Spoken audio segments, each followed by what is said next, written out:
Welcome to my YouTube channel. నేను మీ కథ. Story 8. ప్రేమలో మోసం జరిగితే అది ముగింపు కాదు. తప్పు తెలిసిన తర్వాత మళ్ళీ నిలబడితే అదే నిజమైన ప్రేమ. నా పేరు అనిల్. ఇది నా ప్రేమ కథ కాదు అనుకుంటా. ఇది ఒక మనిషిగా మారిన కథ. Degree first year. ఆ రోజు కాలేజ్ గేట్ దగ్గర నన్ను మొదటిసారి చూసిన అమ్మాయి సృజన. ఆమెను చూసినప్పుడు ఏదో పెద్ద ఫీలింగ్ రాలేదు, కానీ ఆమె నవ్వినప్పుడు ఆ నవ్వు మాత్రం నాకు రోజంతా గుర్తుండిపోయింది. మేము ప్రేమలో పడలేదు. ముందు మాట్లాడుకున్నాము, తర్వాత అలవాటయ్యాం, తర్వాత అవసరమయ్యాం. ఒకే క్యాంటీన్, ఒకే బస్ స్టాప్, ఒకే నడక. రోజు ఏదో ఒకటి మాట్లాడేస్తుంది. ఆమె నవ్వితే నేను నవ్వేవాడిని, నేను సైలెంట్ అయితే ఆమె మాట్లాడేది.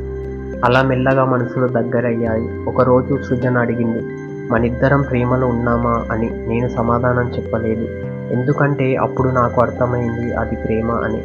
కానీ ప్రేమ వచ్చిన వెంటనే భయం కూడా వచ్చింది. మా కులాలు వేరు, మా ఇల్లు వేరు, మా ప్రపంచాలు వేరు, కానీ మనసు మాత్రం వేరు కాదు.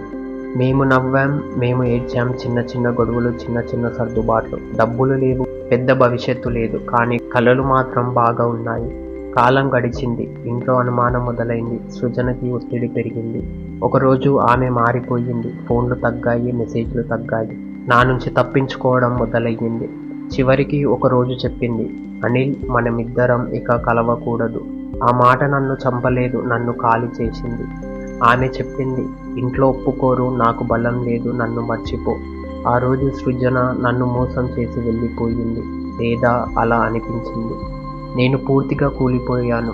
కాలేజ్కి వెళ్ళడం ఆపేశాను, మనుషులతో మాట్లాడడం ఆపేశాను, కానీ ఆమెని మర్చిపోవడం మాత్రం రాలేదు. కొన్ని నెలల తర్వాత ఒకరోజు అనుకోకుండా ఆమె ఎదురైంది. కళ్ళల్లో నీళ్ళు, ముఖంలో బాధ. ఆ రోజు ఆమె మొదటిసారి ఏడ్చింది. అనిల్, నేను తప్పు చేశాను. నిన్ను వదిలి సంతోషంగా ఉండలేకపోయాను, కానీ నేను నన్నే మర్చిపోయాను.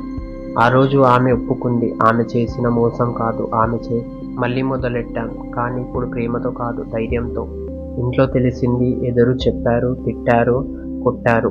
డబ్బులు లేవు, ఉద్యోగం లేదు, కానీ వదలలేదు. చాలా రాత్రులు మేము ఏడ్చాం, ఇది వర్తేనా అని అడుక్కున్నాం. ప్రతిసారి ఒకరికొకరం చూసుకున్నాం, మౌనంగా నవ్వుకున్నాం. చివరికి అందరూ ఒప్పుకోకపోయినా మేము పెళ్లి చేసుకున్నాం. ఆ పెళ్లిలో పూలు తక్కువ, కన్నీళ్లు ఎక్కువ. సృజన నా చేతిని పట్టుకొని చెప్పింది, నీవు నన్ను క్షమించావు, అది నా జీవితంలో అతి పెద్ద వరం. ఈరోజు మా దగ్గర అన్నీ లేవు, కానీ ఒకరికొకరు ఉన్నాం, అది చాలు. ప్రేమ అంటే మోసం జరగదు అనేది కాదు, తప్పు చేసిన తర్వాత తిరిగి వచ్చి నిజంగా నిలబడడమే ప్రేమ. నా పేరు అనిల్, ఆమె పేరు సృజన. ఇది మా ప్రేమ కథ. చాలా కష్టపడ్డది, కానీ చివరికి కలిసి నిలబడింది. Thank you for watching. Subscribe for more. మీ స్టోరీస్ని ఇన్స్టాగ్రామ్ ఐడికి పంపగలరు.